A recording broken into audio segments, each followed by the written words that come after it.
All right, I'm pretty pumped because I think I'm done as far as plumbing goes. Everything seems to be working really well. So give you a tour of the final project, and I'll explain like what's left to do, and it's really just minor stuff. All the water's in the tank. It's been dechlorinated as well, and I'm just letting a cycle run. So I'm just letting it cycle from the tank through the sump and then back up. The other thing I'm doing too is this guy that you see right here, I'm trying to polish the water, which is to get that cloudiness kind of look.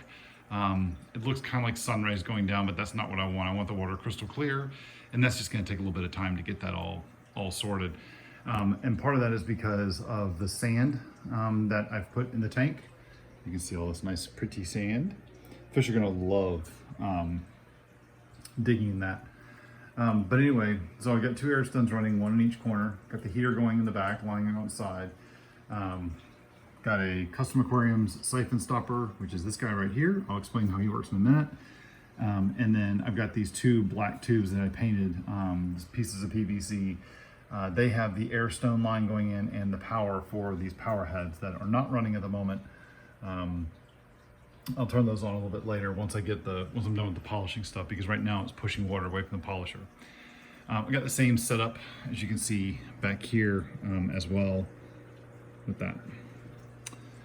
All right, so how does it all work? These guys can come off. So how does all of this work?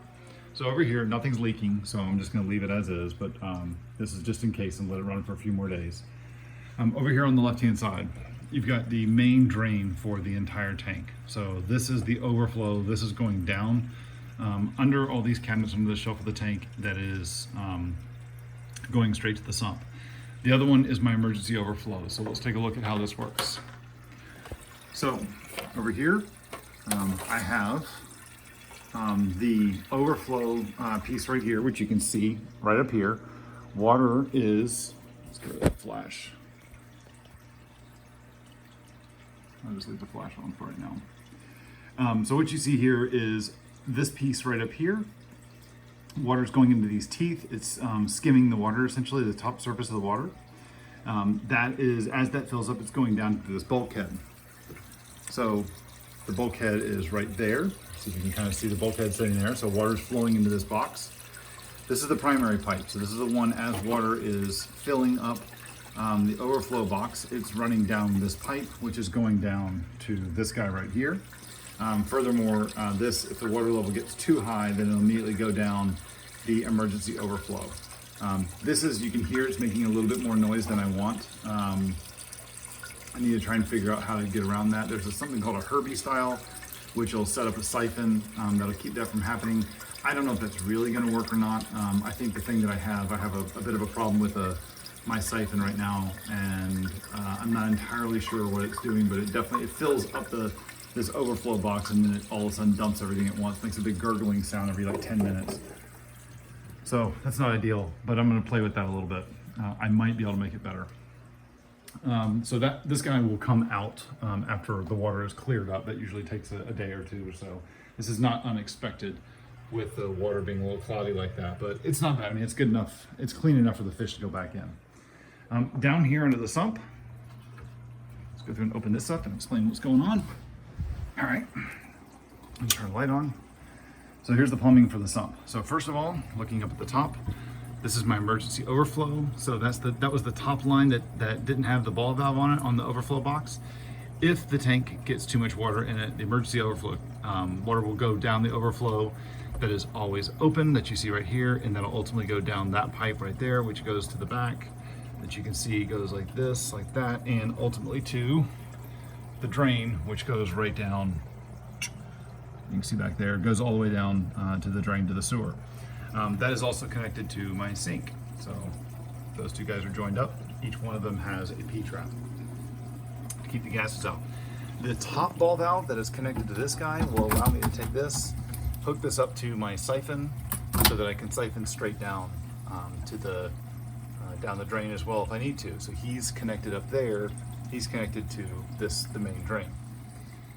So when the water is overflowing in the tank, the primary thing, it'll come in through this pipe right here, which will come around through here, down, And what it will do, this is going to be a little tough to see. If you're familiar with sumps, then it'll make sense to you. If you're not, it'd be a little hard to follow.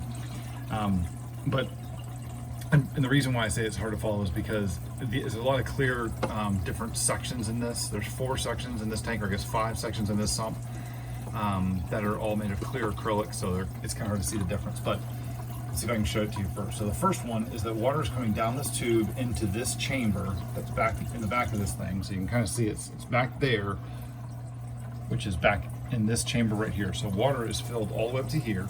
The water will overflow into this section over here, where we'll ultimately have a filter sock, which is what these things are, those white socks that you see back there.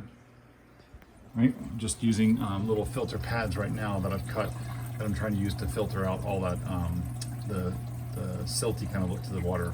So the water will flow over here, down here, and that'll be my mechanical filtration into this chamber down here, which is in the back.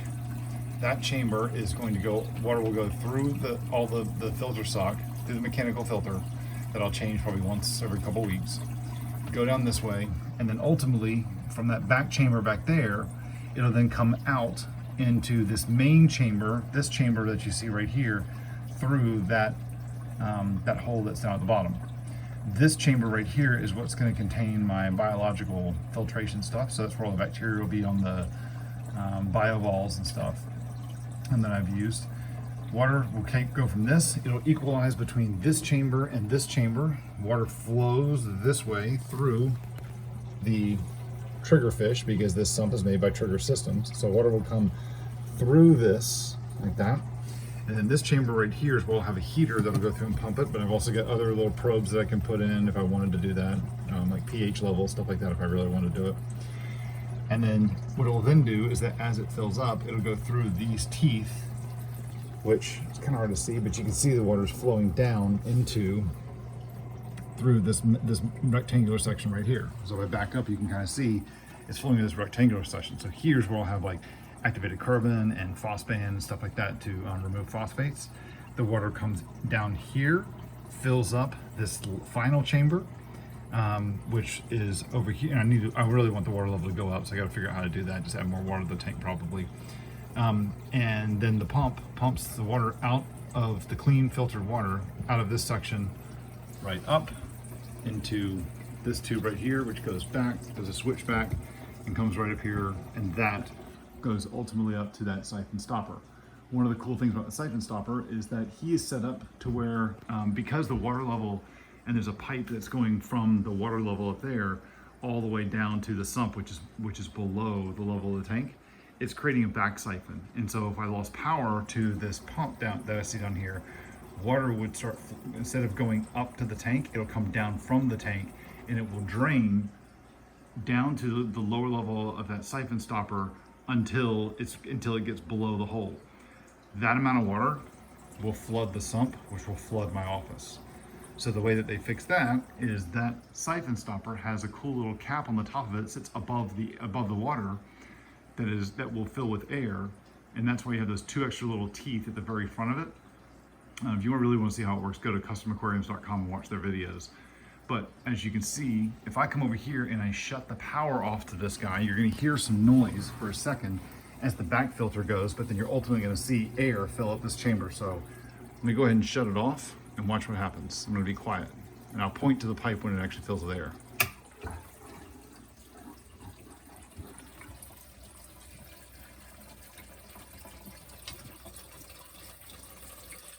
So there you can see that air is now filled it up, and some water is coming back into it, but not much.